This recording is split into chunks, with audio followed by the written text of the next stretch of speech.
Hello and welcome to this R tutorial.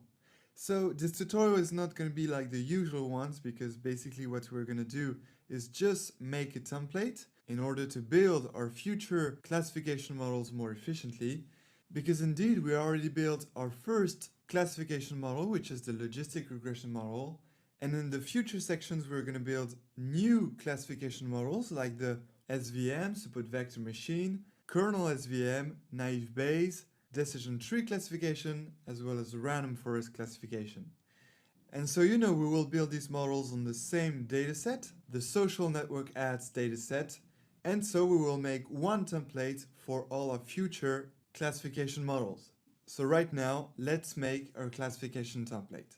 And maybe you already noticed that we're going to make this template very easily because the only part of the code where we code something specific to logistic regression is only in this part, because we use the GLM function to create our logistic regression classifier, but then in the other sections everything is purely generalized. We use our classifier variable here, which is indeed in this code the logistic regression classifier, but in the next sections this classifier is going to be something else.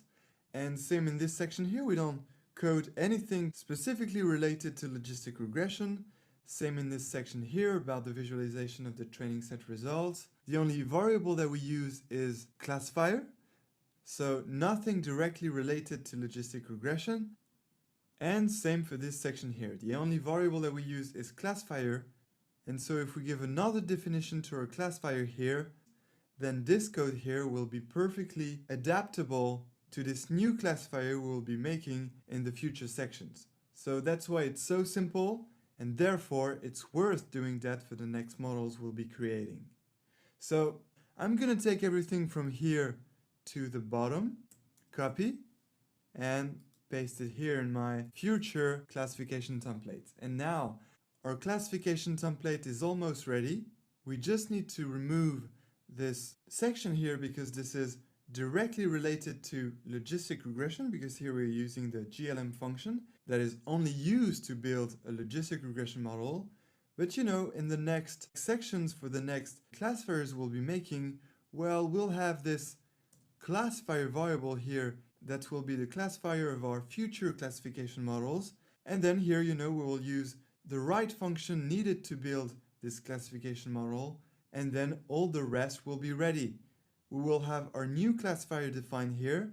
Then since we have classifier here in the predict function, well, we won't have anything to change here, and same for here, and same for here as well, because the only variable that we use is classifier, and that will be defined as the classifier of a new classification model. So let's remember that, and let's, to remind us of what we need to do, I'll just add a comment here to say that it's the section where we create our classifier here. Alright, so that's the section where you create your classifier, and by the way, you can totally use this template on your datasets and your business problems. You will just need to change the name of the dataset and pick your columns of interest, and then just change the name of the dependent variable here and here as well. But then what you will only need to do is to create your classifier here, so you will pick the classifier you want, and then everything will be ready. You will be able to predict the test set results here. Well, be careful of the index here, and make the confusion matrix, and visualize your training set and test set results. So you can totally use this template as well for your data sets, and definitely this template is ready to build the future classification models we will build in this part. So here we go, template ready. Well, we can still generalize it even more by replacing logistic regression here by classifier. And also we can replace logistic regression here by classifier, and here as well. And now the template is fully ready and fully generalized. So you will see how we will be so efficient at building the future classification models. I look forward to creating these models with you, and until then, enjoy machine